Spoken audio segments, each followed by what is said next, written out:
I never thought a simple river tour would turn into the kind of story I'd be telling my friends years later, but here we are. So picture this. I'm on this narrowboat, basically a floating tiny house, drifting down a slow, lazy river in the middle of nowhere, and somehow, out of all the cabins and platforms on this boat, I get assigned the exact same sleeping platform as this guy the first barely know. And no, it's not like some spacious bunk bed setup. This was a small, cramped wooden platform, just wide enough for a single mattress, tucked away under the boat's little canopy. We had to share it. Okay, maybe I should back up a bit. I'd been feeling pretty beat down before this trip. Work had please meed the life out of me, and I needed a break that wasn't just a weekend in some crowded city bar. So when a friend mentioned this river tour through some quiet, scenic part of the country, I jumped on it without thinking twice.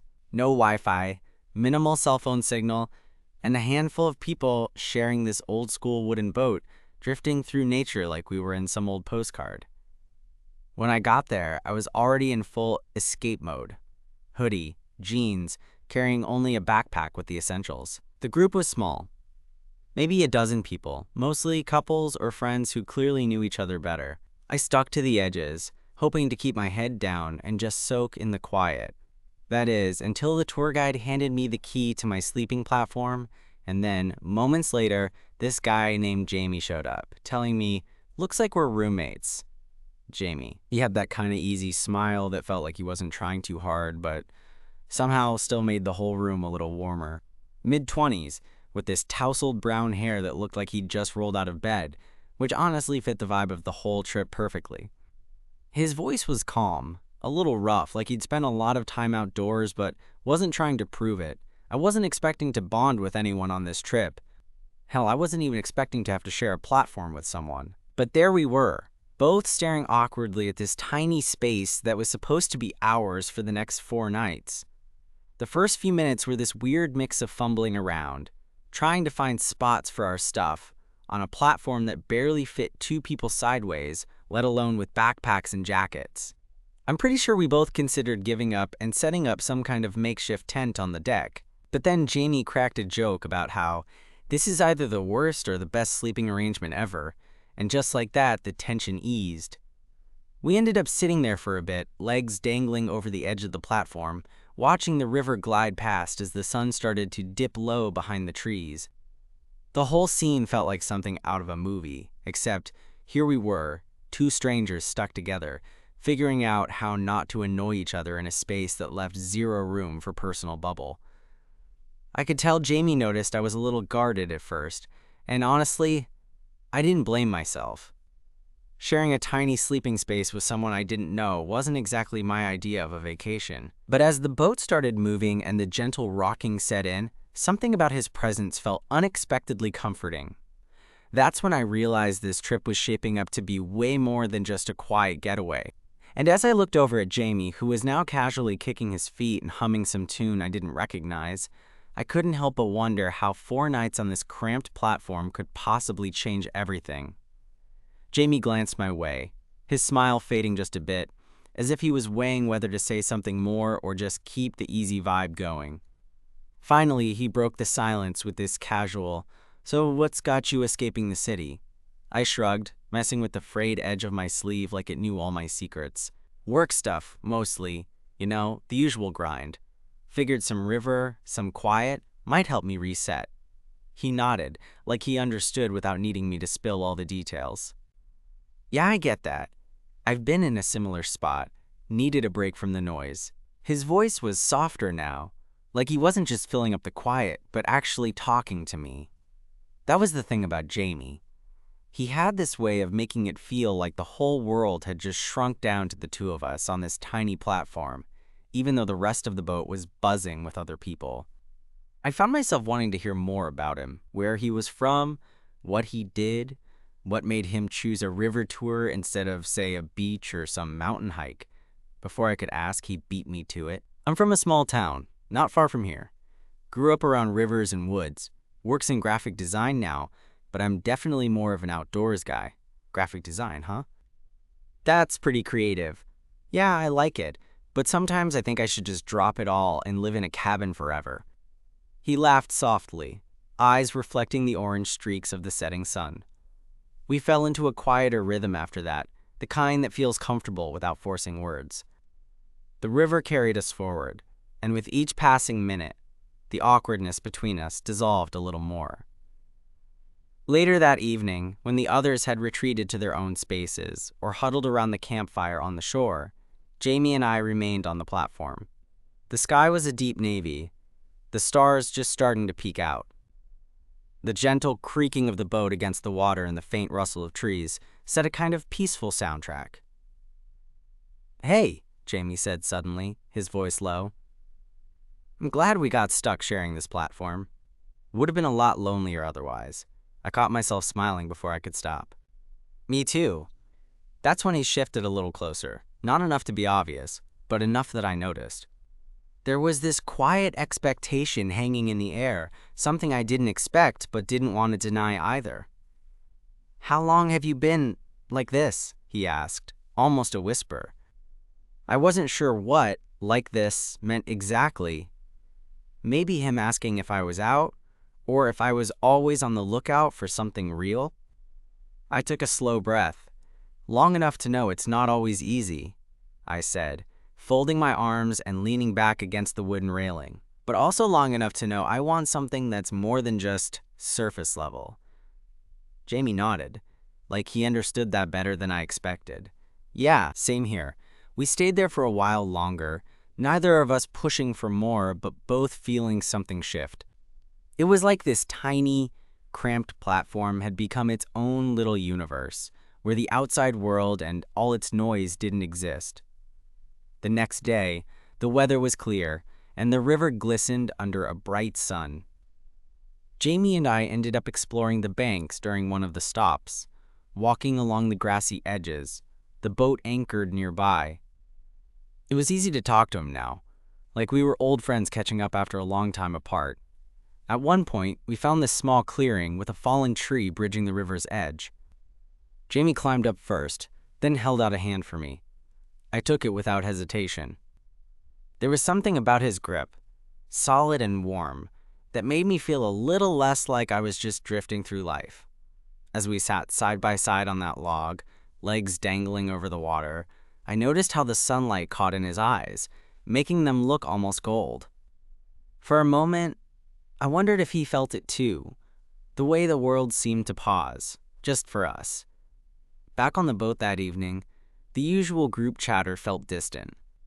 Jamie and I slipped back onto our platform, the space somehow feeling less cramped now, like we belonged there together. "Do you ever think about how weird it is?" I said quietly. "How two people who barely know each other can end up sharing a tiny space like this, and suddenly it doesn't feel awkward at all." Jamie smiled, that slow, genuine one that made my chest tighten. Sometimes the weirdest situations are the ones that surprise us the most. We fell asleep that night to the gentle sway of the boat, the shared warmth between us a quiet comfort against the cool river air. By the third day, the rest of the group was starting to talk about plans after the tour, swapping numbers and making promises to keep in touch. Jamie and I didn't say much about that. There was something unspoken. This trip wasn't just a vacation anymore. It was the start of something neither of us expected. On the last night, as the boat floated through the moonlit water, Jamie turned to me and said, "I'm really glad we got assigned the same platform." Me too. Because sometimes, the best stories don't just happen. They sneak up on you in the most unexpected places, on the most unexpected platforms. The last morning on the boat was weirdly quiet. Everyone was packing up, bustling around with sleepy eyes and half-hearted goodbyes, but Jamie and I stayed on the platform, lingering as if neither of us wanted to say goodbye to the little world we'd carved out together over the past few days. There was a softness between us now, like a secret that didn't need words to feel real. I glanced over at him, watching how the sunlight caught the curve of his jaw, the way his hair fell messily across his forehead. I wanted to say something, anything, but my throat went dry, and the words got caught somewhere between my heart and my lips. He caught my gaze and smiled, that easy, genuine smile that had somehow become my favorite thing since day one. "So what happens now?" he asked, voice low, like he was hoping I'd have the answer. I shrugged, trying to sound casual even though my stomach was doing flips. I don't know. I guess we go back to the real world. Jamie chuckled softly. Yeah, the real world, where sharing a tiny platform probably isn't socially acceptable. We both laughed, the sound light and freeing. But underneath it, there was this quiet tension, as if we both knew this wasn't really the end of anything. Not for me, not for him. That afternoon, after the boat docked and everyone said their final goodbyes, we ended up walking toward the parking lot together, our bags slung over our shoulders. The river was behind us, but the feeling of calm we'd found out there felt like it was still wrapped around us, a kind of invisible tether. So, Jamie said as we walked, "Do you want to grab coffee before we head off?" I hesitated for just a second, then nodded. Yeah, I'd like that. The coffee shop we found was one of those cozy little places with mismatched chairs and the smell of fresh pastries hanging in the air. We sat by the window, watching people rush by, the world moving faster than it had on the river. Talking to Jamie there, in the buzz of the city, felt different but no less easy. We swapped stories, him about his design work and his small-town roots, me about the chaos of corporate life, and why I'd needed to get away. Somewhere between the second round of coffee and the last sips of my latte, he reached across the table and brushed a crumb off my sleeve. It was a tiny gesture, but it made my heart skip. Hey, he said quietly, I'm really glad this trip happened, and that we got stuck sharing that platform. Same, I admitted. You made it a lot more than just a river tour. He smiled again, but this time there was something deeper in his eyes, something that made me want to take a chance. Maybe we don't have to let it end here. I looked down at my hands, suddenly nervous. What do you mean? Jamie leaned in just a little, lowering his voice. I mean, maybe we keep this going. See where it takes us. I swallowed hard, the words settling over me like a warm blanket. It was risky, stepping into something new, especially after years of playing it safe, but with Jamie, it felt like the kind of risk worth taking. We left the coffee shop with no plans but a promise to figure it out together. The city noise felt less overwhelming somehow, like we had each other to hold on to. Over the next few weeks, we texted constantly, messaging about everything and nothing, sharing music, photos, little thoughts that made me smile when I was stuck in meetings or traffic. Eventually, we started meeting up, exploring the city's parks, trying new restaurants, and just being around each other in a way that felt natural and exciting. One night, weeks after the trip, I found myself back on a rooftop near Jamie's apartment, the city lights flickering below us. We were sitting close, the kind of close that makes you forget about all the noise and worries. I've been thinking, Jamie said, about how weird it is that we started in such a cramped little space, and now, here we are. I laughed, nodding. Yeah, who knew a tiny sleeping platform on a river would lead to this? He turned toward me, eyes searching mine. I'm glad we took the chance. On the river, on each other, and in that moment, I realized I was too. Because sometimes the best things come from the most unexpected places, like sharing a platform on a riverboat with a guy you barely know, who turns out to be exactly the person you've been waiting for. After that rooftop night, things between Jamie and me started to feel more real, like we were stepping into a story that was ours to write. But real life, as I was quickly reminded, doesn't come with the gentle lull of a river or the cozy confines of a tiny wooden platform. It's messy and complicated, and sometimes it throws curveballs. No amount of planning can dodge. We settled into seeing each other almost every weekend. Weekdays were tough. Between my job's demanding hours and Jamie's freelance gigs, we barely had time for a proper conversation. But those weekends, they became sacred. We'd try new coffee shops, wander through the city's hidden parks, or just hang out in his small apartment, cooking messy meals and laughing over failed recipes. One Saturday, we decided to check out a local art gallery. Jamie's passion for design made him the perfect person to explore it with. I wasn't exactly a connoisseur, but watching him get animated, pointing out brushstrokes and color choices, was better than any fancy exhibit. We were standing in front of some abstract painting, vibrant reds and blues clashing in a way that, honestly, made my head hurt, when Jamie turned to me with that familiar grin. "See that?" he said, nudging my shoulder. "It's chaotic, messy, but there's beauty in it, kind of like us. I laughed because, yeah, that was about right.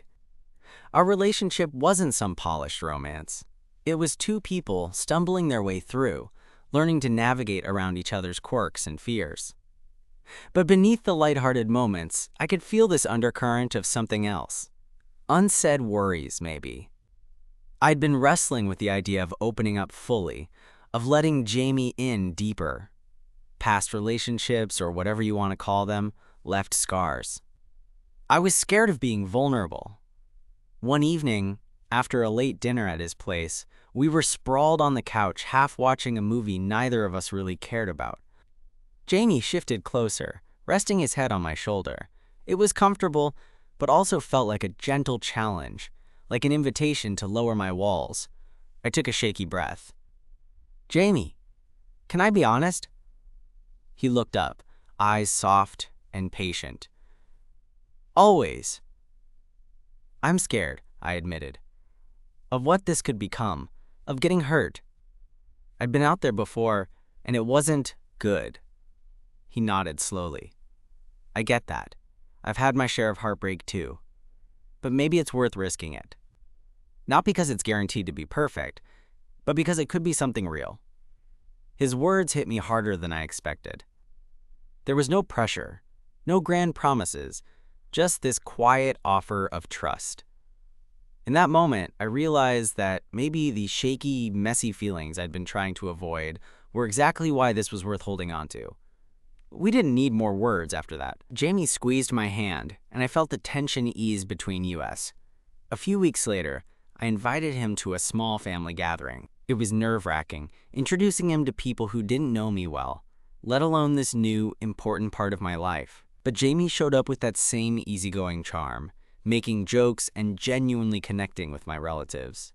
Afterwards, on the drive back, I caught his hand in mine. "Thank you," I said quietly. "For what?"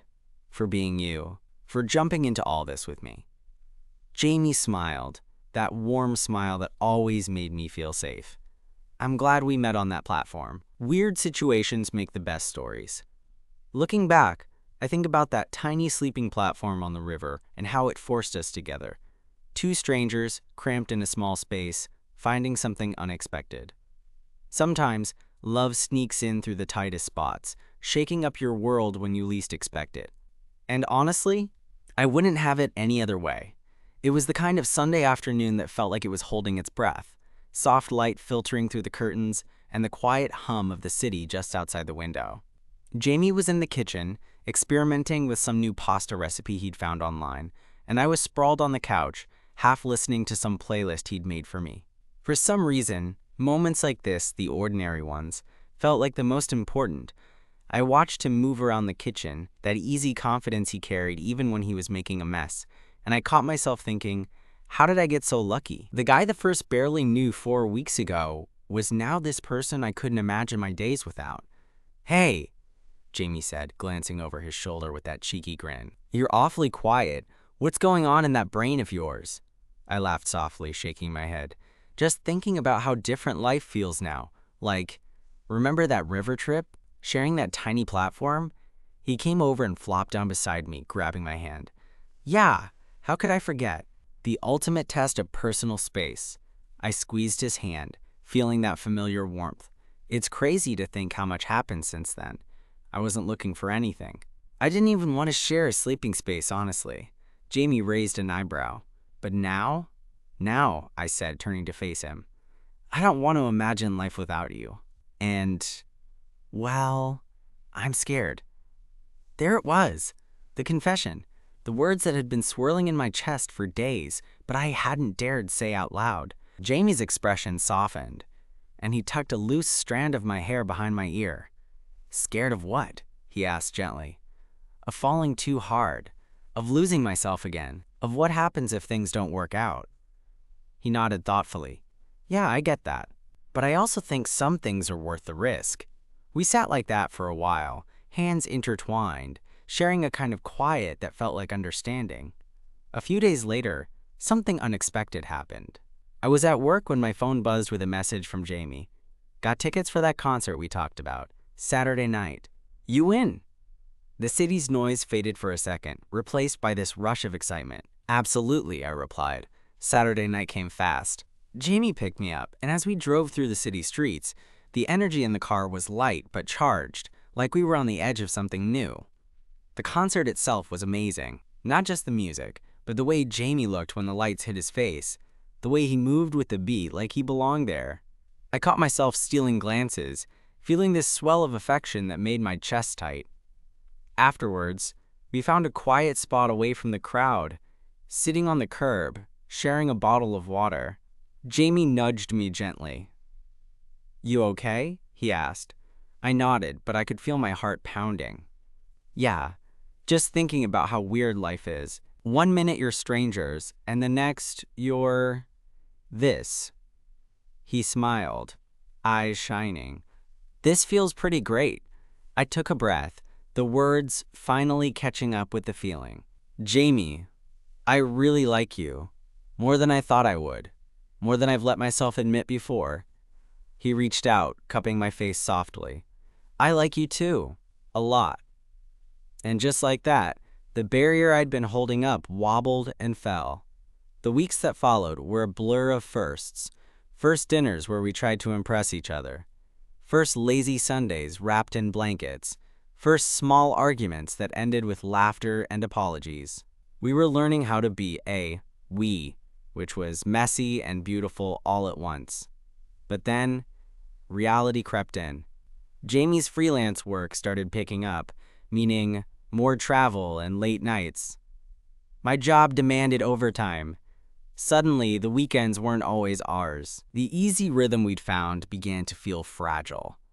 One evening, after a canceled date and a string of missed calls, I found myself sitting alone on my couch, staring at my phone. I wanted to reach out, to say something, but the words felt heavy. Then Jamie's message popped up. "We need to talk." My heart sank. I called him immediately. "Hey," I said, voice tighter than I wanted. "Hey," he replied, sounding tired. "I don't want to lose us, but with everything going on, I'm worried we're drifting." I swallowed hard. "I feel it too." We talked for hours, laying everything bare. The fears, the hopes, the doubts. It was hard and raw, but somehow it brought us closer. "We'll figure this out," Jamie said finally. Like on that river, we got stuck sharing a platform, and it forced us to connect. Maybe life's just testing us again. I smiled despite the knot in my stomach. "Yeah. No matter what, I want to keep trying." Because if there was one thing those cramped nights on the river taught me, it was that sometimes the tightest spaces force you to lean into what matters most. And with Jamie, that was worth every challenge. After that long phone call, things didn't magically become perfect overnight, but there was something different in the air. Like we had cleared some fog that was hanging over us, even if the path ahead was still a little uncertain. Over the next few days, Jamie and I made a plan. Instead of trying to force weekend hangouts when our schedules were all over the place, we'd carve out smaller moments during the week. It wasn't glamorous, mostly coffee breaks, quick dinners, or just a few minutes stolen between meetings, but it felt like a lifeline. One Tuesday evening, I found myself sitting across from Jamie at this tiny diner that felt like it hadn't changed since the 80s. The neon sign buzzed faintly outside, and the smell of fried food lingered in the air. Jamie had this tired but genuine smile on his face as he stirred his coffee. "I miss this," he said, voice soft. "Me too," I admitted. There was a quiet comfort in just sitting there, the kind you don't get from fancy dates or big gestures. It was real, grounded, and exactly what we needed. But even with the small moments, the tension between us sometimes bubbled up. One night, after a long day, I flopped down on his couch, exhausted and frustrated. "Do you ever think about how much easier everything would be if we weren't doing this?" I asked, trying to keep my voice steady. "If we just stopped trying." Jamie looked at me, eyes serious but kind. "Yeah, I think about that. But I also think about what we'd be giving up. You and me, this, whatever it is, means something." I sighed, running a hand through my hair. "I don't want to mess this up." But sometimes, it feels like we're just barely keeping it together. He reached over, grabbing my hand. We're human. It's not supposed to be perfect all the time. That night, we stayed up talking, really talking, about what we wanted, what scared us, and what we were willing to fight for. It was the kind of conversation that leaves you raw but somehow stronger. A few weeks later, Jamie surprised me with tickets to a weekend getaway. It wasn't anything fancy, just a small cabin by a lake, but to me, it felt like the perfect escape from the chaos. Driving there together, windows down, the wind messing up our hair, I realized how much I'd come to rely on his presence. The way he laughed at nothing, the way he looked at me like I was the only person in the world. That weekend, we hiked through quiet woods, swam in chilly water, and sat by a fire sharing stories under a blanket of stars. It was simple, but those kinds of moments were where everything else faded away. On our last night, sitting side by side on the cabin porch, Jamie turned to me with a shy smile. "You know," he said, "I never thought sharing that tiny platform on the river would lead to all this." I laughed softly. "Neither did I, but I'm glad it did." He reached out, fingers brushing mine. "Me too." There was this pause, a kind of stillness that felt like the world held its breath. I leaned in, and this time, there was no hesitation. Just the warmth of his lips, the steady beat of his heart against mine. When we pulled away, Jamie rested his forehead against mine, whispering, "Whatever comes next, we'll figure it out. Together." And I believed him. Because sometimes, the best kind of love isn't the easy kind. It's the love that moves through the messy, the uncertain, the tight spaces. The love that stays, even when it's hard. And with Jamie, I was ready to see where that could take us. The weeks after that cabin weekend felt different, like we'd reached a new understanding without having to spell it all out. There was still the usual messiness of life. Work deadlines, unexpected obligations, and those moments when time slipped through our fingers. But there was also this steady thread between us, a quiet promise that whatever came, we'd face it side by side. One evening, after a long day that felt like it stretched on forever, I found myself back on that memory. The river tour, the cramped platform, and the strange, unspoken connection that started it all. Sitting across from Jamie at his kitchen table, a simple meal between us, I realized how far we'd come from those first awkward moments. He caught me staring and smiled, the kind of smile that made the world seem a little less heavy. "What's on your mind?" I shrugged, feeling the warmth of the moment settle in. "Just thinking how lucky I am. Not just for this, us, but for all the little things that led here. That river platform, the quiet nights, the talks, even the tough parts." Jamie reached across, his hand finding mine without hesitation. It wasn't always easy, but it was real. And that's what matters. We sat there for a while, hands linked, the noise of the city fading into the background. It wasn't a grand declaration or a dramatic turning point. Just two people grounded in something honest and true. Later, as we packed up to head out for a walk, Jamie looked at me with that familiar glint in his eyes. "You know, I never thought sharing a tiny sleeping platform on a river would change my life." I chuckled softly. "Yeah, funny how the smallest spaces can hold the biggest moments." We stepped outside into the cool evening air, the city lights glowing softly around us. Walking side by side, it felt like we were exactly where we were meant to be. Not because the path was perfect, but because we chose to walk it together. And maybe in the end, that's all love really is. Finding someone willing to share the tight spaces with you and making room for what grows between.